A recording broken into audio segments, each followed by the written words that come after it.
വളരെ ദാരുണമായ ഒരു സംഭവമാണ്. ഉത്തർപ്രദേശിലെ പ്രയാഗ് രാജിലെ മഹാകുംഭമേളയ്ക്കിടെ തിക്കിലും തിരക്കിലും പെട്ട് മരിച്ചവരുടെ എണ്ണം 30ആയി. 60 പേർക്ക് പരിക്കേറ്റു. മരിച്ചവരിൽ 25 പേരെ ഇതുവരെ തിരിച്ചറിഞ്ഞിട്ടുണ്ട്. ബൽറാം നെടുങ്ങാടി ഡൽഹിയിൽ നിന്ന് വിവരങ്ങൾ നൽകും. ബൽറാം, രാവിലെ തന്നെ ഈ അപകടത്തിൻ്റെ വിവരങ്ങൾ പുറത്തു വന്നിരുന്നു. അതിൽ ഓരോ മണിക്കൂർ കഴിയുമ്പോഴും അതിൽ ദുരന്തത്തിന് ഇരയായവരുടെ എണ്ണം കൂടി വരികയാണ്. ഇപ്പോഴിതാ മരണസംഖ്യ 30ആയി. അത് എവിടെ നിന്നൊക്കെ ഉള്ളവരാണ് ഈ അപകടത്തിൽ പെട്ടിരിക്കുന്നത്? അതുപോലെ ഈ 60 പേർക്ക് പരിക്കേറ്റിട്ടുണ്ട്. അവരുടെയൊക്കെ ആരോഗ്യനില എങ്ങനെ? അതിൻ്റെ ഔദ്യോഗിക വിവരങ്ങൾ വന്നിട്ടുണ്ടോ ഇപ്പോൾ?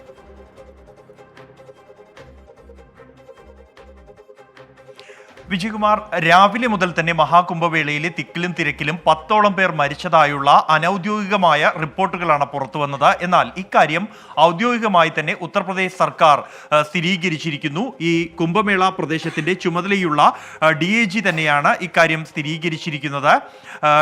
DIG വൈഭവ് കൃഷ്ണ വ്യക്തമാക്കിയത് കുംഭമേളയിലെ ഈ അപകടത്തിൽ 30 പേർ മരിച്ചു എന്നുള്ളതാണ്. ഈ മരിച്ചവരിൽ 25 പേരെ തിരിച്ചറിഞ്ഞിട്ടുണ്ട്. ഇനിയും 5 പേരെ തിരിച്ചറിയാനുണ്ട്. ഈ തിരിച്ചറിഞ്ഞവരിൽ ഉത്തർപ്രദേശിന് പുറത്തു നിന്നുള്ളവരും ഉൾപ്പെടുന്നുണ്ട്. അതിൽ 4 കർണാടക സ്വദേശികളാണ്.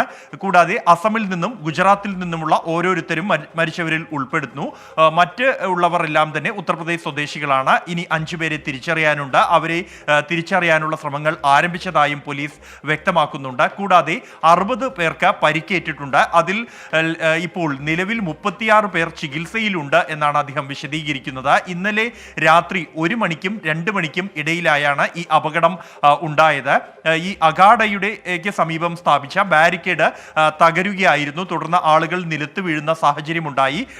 നിയന്ത്രണാതീതമായ തിരക്ക് ഈ പ്രദേശത്ത് ഉണ്ടായിരുന്നു എന്ന് തന്നെയാണ് പോലീസ് വിശദീകരിക്കുന്നത്. ഒപ്പം തന്നെ പ്രതിപക്ഷം ഉൾപ്പെടെ ഉന്നയിച്ച ആരോപണം എന്നുള്ളത് VIP സന്ദർശനത്തെ തുടർന്ന് ഈ ദർശനത്തിനെത്തിയ അല്ലെങ്കിൽ സ്നാനത്തിനെത്തിയ ഭക്തരെ നിയന്ത്രിച്ചതാണ് തിരക്കിന് കാരണം എന്നുള്ള ആരോപണം ഉയർന്നിരുന്നു. ഇക്കാര്യം പോലീസ് നിഷേധിക്കുകയാണ്. ഈ സമയത്ത് അല്ലെങ്കിൽ ഇന്ന് VIP പ്രോട്ടോകോൾ ഉണ്ടായിരുന്നില്ല ഈ പ്രദേശത്ത് എന്നാണ് പോലീസ് വിശദീകരിക്കുന്നത്. എന്നാൽ വലിയ തിരക്ക് അനുഭവപ്പെട്ടിരുന്നു.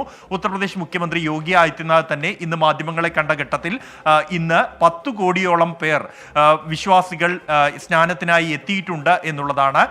ഈ തിക്കിനെയും തിരക്കിനെയും തുടർന്നുണ്ടായ അപകടത്തിന്റെ പിന്നാലെ തന്നെ നിയന്ത്രണങ്ങൾ ഏർപ്പെടുത്തിയിരുന്നു. പ്രത്യേകിച്ചും ആദ്യഘട്ടത്തിൽ ഇന്ന് രാവിലെ ഈ സ്നാനത്തിനായി അമൃത സ്നാനത്തിനായി പുറമേ നിന്ന് വന്ന മറ്റ് പൊതുജനങ്ങൾക്ക് അല്ലെങ്കിൽ വിശ്വാസികൾക്കാണ് അവസരം നൽകിയിരുന്നത്. അത് സംഘം സ്നാനത്തിന് പകരം അവർ നിൽക്കുന്നതിനടുത്തുള്ള സ്നാനഘട്ടത്തിൽ സ്നാനം ചെയ്യാനായിരുന്നു നിർദ്ദേശം. എന്നാൽ ഈ ത്രിവേണി സംഗമത്തിലെ സ്നാനവും പുനരാരംഭിച്ചു കഴിഞ്ഞിട്ടുണ്ട്. ശരി ബൽറാം, എന്തായാലും അതിദാരുണമായ സംഭവം. ഇന്ന് ഈ അവിടെ കുംഭമേളയിൽ ഏറ്റവും അധികം ആളുകൾ തീർത്ഥാടകർ എത്തുന്ന ദിവസങ്ങളിൽ ഒന്നാണ്. അത്തരം ദിവസങ്ങൾ കുറച്ച് എണ്ണമുണ്ട്, അതിലൊന്നാണ് ഇന്ന്.